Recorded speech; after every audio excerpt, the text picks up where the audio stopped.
Malam. Mari kita mulai diskusi kali ini ya. Kita akan mendengarkan dari Kak Cerita. Halo semuanya. Halo.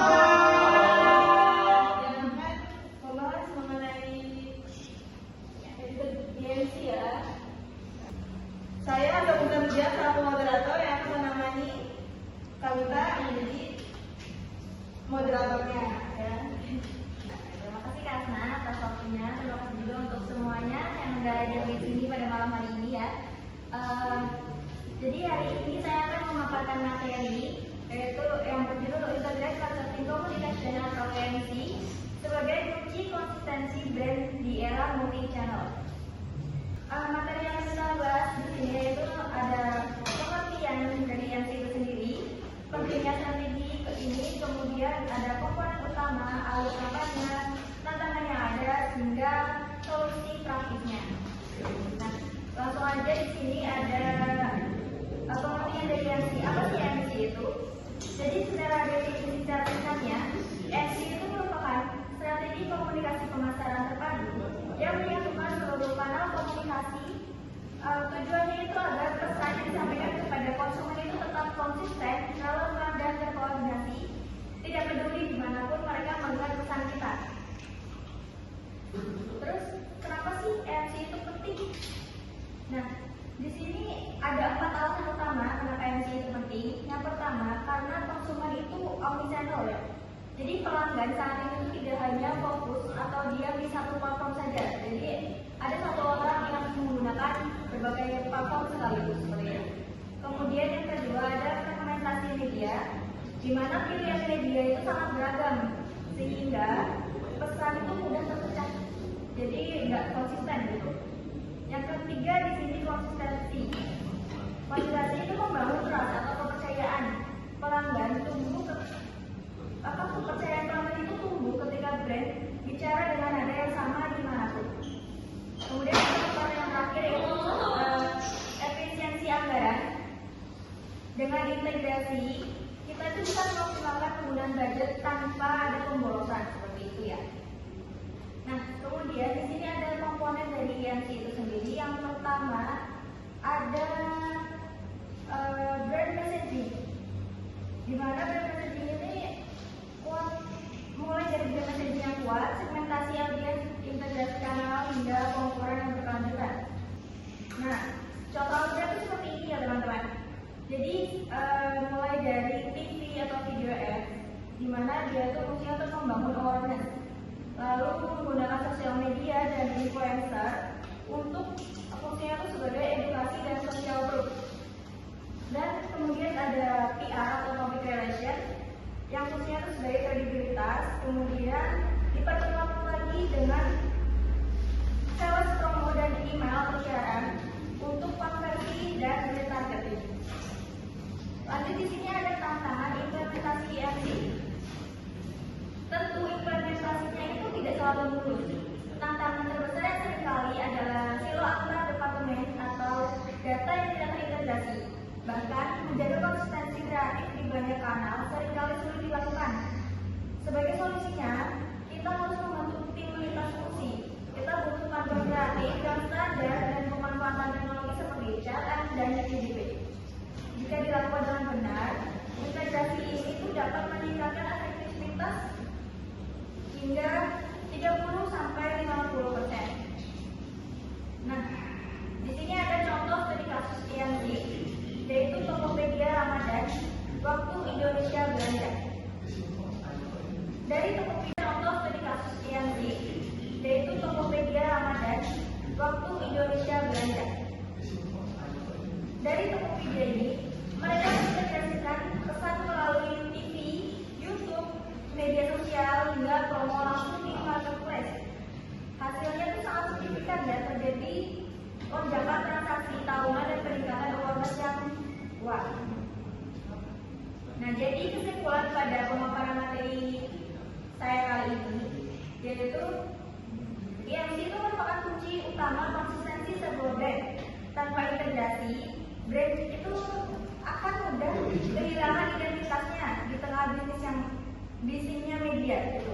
Meskipun penuh tantangan, kolaborasi tim dan hubungan teknologi adalah fondasi untuk meraih sukses di era digital sekarang.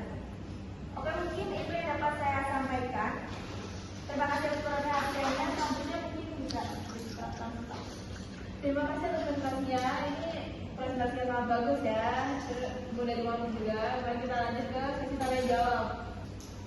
Boleh sebutkan nama dan pertanyaannya. Baik, nama saya Bapak Rahman yang bertanya, yaitu dalam komponen IMC, apa perbedaan kunci antara brand messaging dan creative consistency? Oke, terima kasih ya atas pertanyaannya. Langsung saya jawab aja ya mungkin.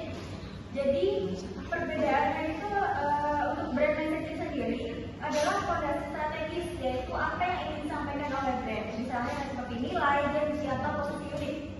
Kemudian sedangkan kreatif konsistensi itu bagaimana pesan tersebut itu dieksekusi secara visual dan verbal di semua saluran, misalnya penggunaan warna, tone of voice, dan gaya visual yang seragam. Jadi pesan yang kuat tidak akan efektif tanpa pelaksanaan kreatif yang konsisten. Seperti itu.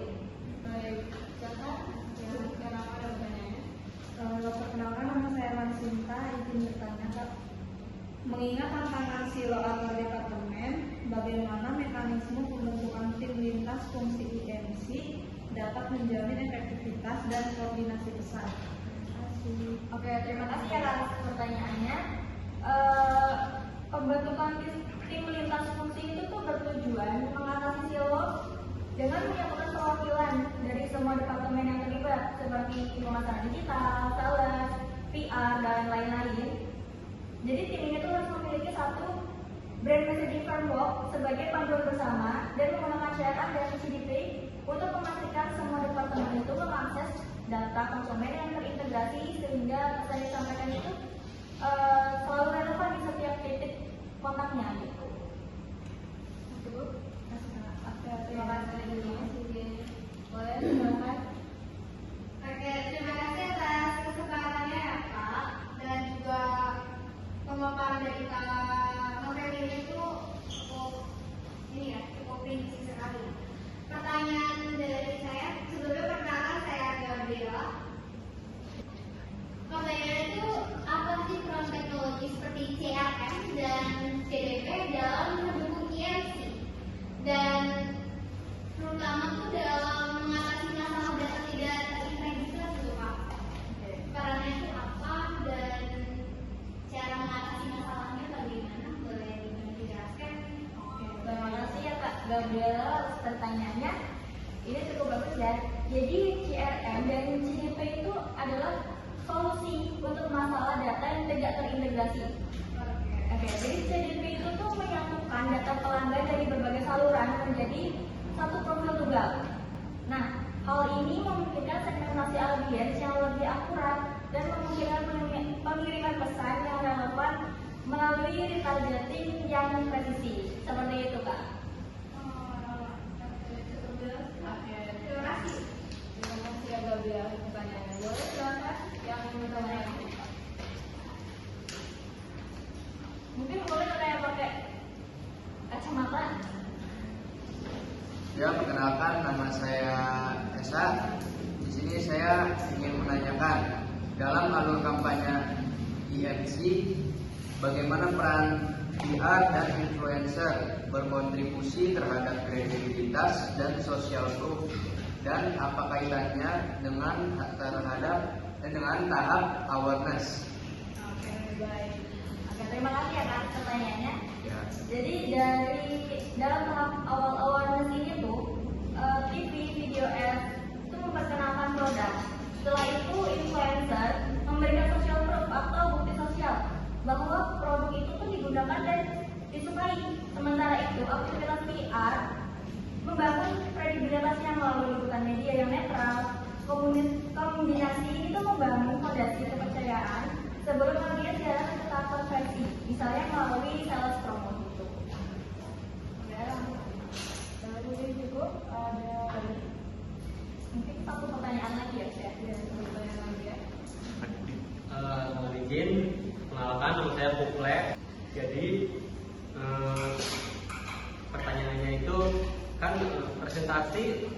menyebutkan bahwa efektivitas kampanye dapat meningkatkan 30 hingga 50%. Jadi presentasi menyebutkan bahwa efektivitas kampanye dapat meningkatkan 30-50%. Kemudian metrik atau KPI lintas kanal, apa yang harus dilacak untuk membuktikan peningkatan efektivitas dari pernyataan tersebut. Terima kasih. Oke, baik. Oke, ini pertanyaan terakhir ya. Jadi untuk membuktikan peningkatan efektivitas 30-50% itu yang dihasilkan dari EMC, kita tuh harus melakukan tracking KPI lintas kanal. Nah, metrik kunci yang harus dilacak itu meliputi yang pertama itu lead in brand awareness, itu dari PR dan TVF. Kemudian yang kedua ada customer acquisition cost atau CAC yang karena efisiensi anggaran dari pesan yang terkoordinasi. Lalu yang ketiga ada conversion rate dari sales promo marketplace yang tinggi. Dan yang terakhir itu ada customer lifetime value atau CLV yang meningkatkan berkat konsistensi yang membangun trust dan retargeting yang efektif. Seperti itu, Kak. Oke, terima kasih Kak. Oke, baik. Ada semua pertanyaan sudah terjawab, terus waktu sudah mepet juga. Terima kasih, Kavita. Terima kasih juga Kak Asna dan teman saya. Oke, saya tutup. Kurang lebihnya mohon maaf. Wassalamualaikum warahmatullahi wabarakatuh. Waalaikumsalam warahmatullahi wabarakatuh.